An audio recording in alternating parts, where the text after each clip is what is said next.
Order! Order! You are an incorrigible delinquent at times. Behave yourself, man!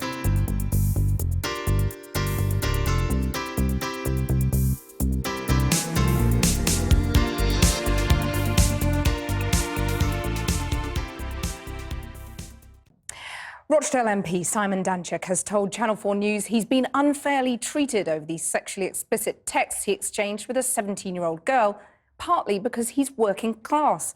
The Labour MP has been embroiled in a media storm since details of his messages emerged. Journalist Ed Howker met the embattled MP for a full-length interview at his office, where protesters outside have been demanding his resignation. Come out and meet the people of Rochdale who you're supposed to represent. Their message was clear. They want Simon Danczuk to quit. Demonstrators outside the 49-year-old MP's office are furious that he's staying put after having been exposed for exchanging a string of explicit texts with a 17-year-old who'd originally approached him to seek work. She said she was 17, so he went all out for it. And when he was questioned about why he changed the subject from a job to sex, I was lonely, I was drunk and I was horny. Is that the sort of thing an MP should be saying? The story blew up after newspaper reports that Sofina Houlihan, who turned 18 over Christmas, had exchanged sexually charged messages with Mr. Danczuk, who'd previously campaigned against child abuse. He's saying that it's a mistake on social media, but you don't make the same mistake multiple times, especially in his career. I mean, he should know better. Mr. Danczuk confirmed he knew Ms. Houlihan was 17, but as it stands, he's broken no laws and retains the support of some in his constituency. There was no question of this. This woman is above the age of consent. Nothing illegal happened. And what concerns me is that, are we going back to the Victorian age where women can no longer make sensible choices for themselves? Is that what we are saying? I don't think so. His parliamentary colleagues may be less forgiving. He's been suspended while an investigation is carried out. And adding to the furore are serious allegations from his first wife, Sonia Rossington, regarding drug abuse and psychological mistreatment. Allegations Mr. Danczuk has called defamatory and malicious. So when I sat down with Mr. Danczuk, there was plenty to discuss. Isn't the essence of sexual exploitation, particularly the kind you've investigated, about older men having power over younger, more vulnerable people? And isn't that precisely what you stand accused of now? No, it isn't, and I can understand people reaching the sort of conclusion that you were reaching based on the tabloid reports, tabloid newspaper reports of what is allegedly gone on. The truth of the matter is that this young woman and I had an exchange across a number of months, and then at a very low point in September, when I was very depressed, alone on holiday, there was an exchange of a more intimate nature. I sent very few messages, in actual fact, that were of an intimate nature. That's the truth of it. That's what will come out in any investigation. People would ask, though, and their first reaction would be, what were you thinking? You knew how old she was. I've been doing a lot of campaigning work around child sexual abuse, and that put me into a very dark place.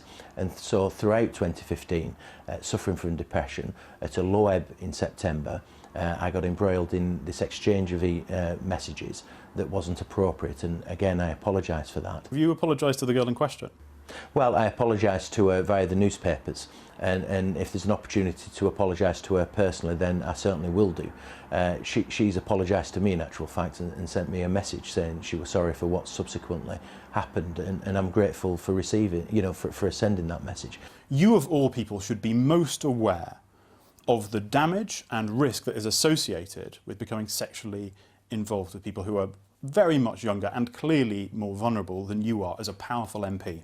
Well, I think we could have a debate about the vulnerability of this young woman, and there's things that's come out about her background, which the tabloids have been keen to share. The young woman involved, I've never even met and never even spoken to. So in the scale of parliamentary sex scandals, this is a footnote in history. Yesterday, one of an ex-wife, Sonia Rossington, had huge amounts of diatribe and allegations all over the papers. She said, one of the quotes is, "I was completely controlled by him. It was a form of domestic violence without the hitting. I think he never hit me because he was stoned. She claims that you forced her to have sex with her. I mean, these are other serious allegations which suggest questions about sexual propriety, don't they? How do you respond to them? Well, my first wife is obviously very sad and bitter about the relationship that we had. If she had any thought or regard for our two children, she wouldn't have gone into the level of detail for the story that she was presumably paid for in the Mail on Sunday. I think it's sad that she feels the need to provide that sort of information. I deny a good number of the allegations that she set out in that newspaper, and I'm currently involving lawyers in terms of challenging some of those allegations. Do you deny that you were a user of marijuana when you were married to her? Oh, I've been clear in years gone past that I've used illicit substances. I've made that clear publicly. I've said that on a number of occasions. I'm a working class lad who happens to do politics. That's the reality of it. I have a fairly colourful private life, personal life, as many other people out there do. Compare me to, say, Boris Johnson, who writes for the national newspapers, as I occasionally do, gets a lot of money for it, he does, and he has a personal, colourful personal life. But he isn't hauled over the coals quite like I am. Do you think you'll get a fair hearing from Ken Livingstone when he and the Labour National Executive Committee investigate your case? What he said most recently in relation to the allegations against me, he's been trying to make some comparison between what I've allegedly done and child sexual abuse, and that's a wholly inappropriate comparison to make, and that means he's prejudicing the investigation. I think he should stay well aware of it. Indeed, I've written to the General Secretary saying Ken Livingstone shouldn't come anywhere near this investigation. Well, it's a fair bet Simon Danczuk won't be getting a job in the reshuffle of Labour's top team, which is underway right now. But there's very little information about who is in line for a role.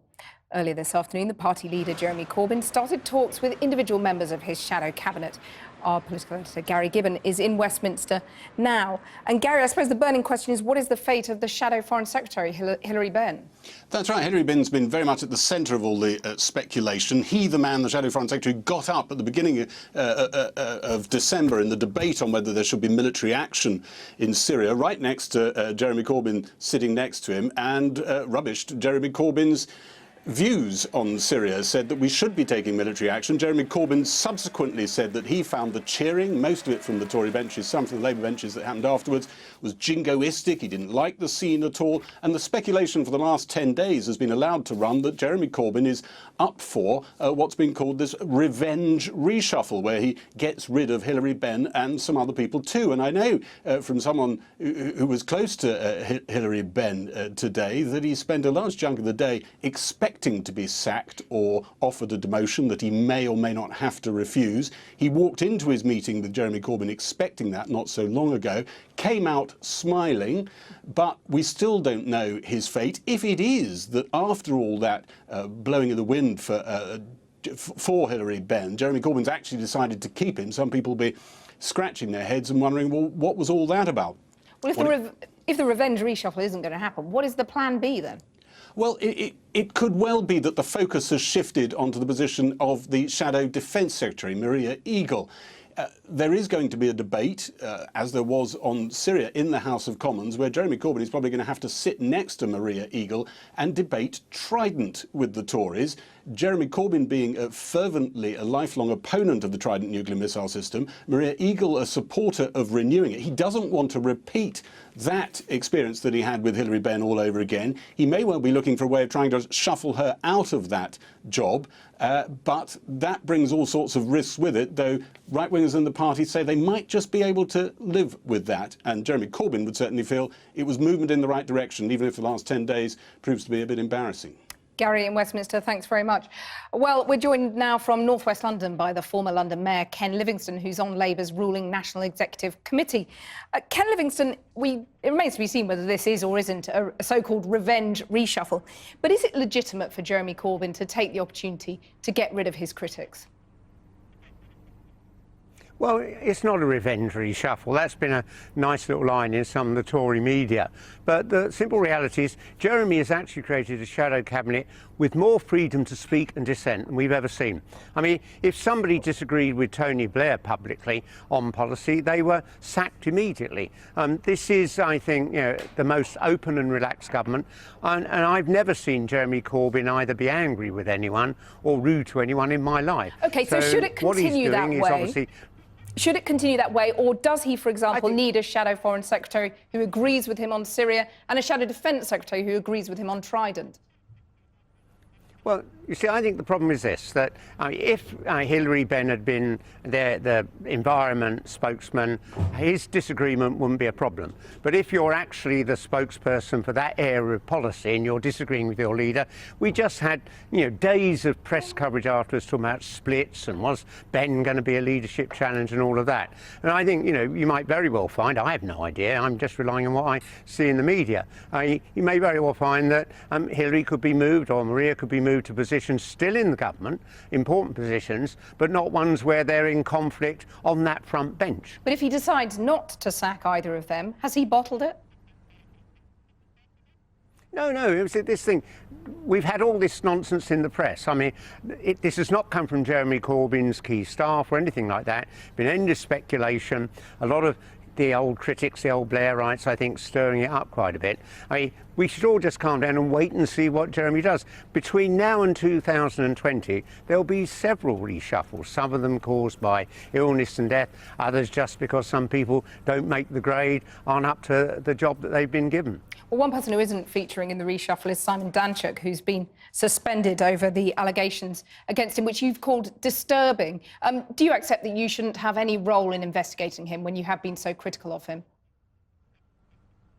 I've not been critical of him. I've been saying in all the interviews I've done that we shouldn't rush to make a judgment based on what's in the newspapers. Well, hang on a sec. You called the allegations against him. Hang on a sec. You called the allegations against him disturbing, and Simon Danczuk says you repeatedly made the link to child abuse and even hinted at paedophilia by questioning how someone could be attracted to somebody that young.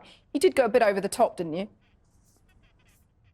No, I don't think that's over the top. I mean, my kids, their friends are in our house, they're coming and going all the time. I see them as children. I don't see them as people who are sexually attractive. And I'm not being critical now. He may be innocent of all of this. It could be a setup. I mean, we've had so many times when newspapers have set things up and entrapped an MP. I mean, what his wife said in the paper is very disturbing, but she's been paid money to say that. I heard Simon being interviewed on your programme a few minutes ago. We've got to be objective about this. Simon's got to have the right to put his case to us. If the young girl and if the wife want to do the same, that's the case. And then we'll come to a decision. And you'll be involved in that investigation? I'm on Labour's National Executive Committee. I'm not on the disciplinary committee.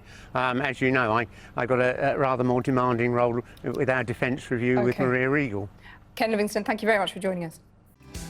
I've been getting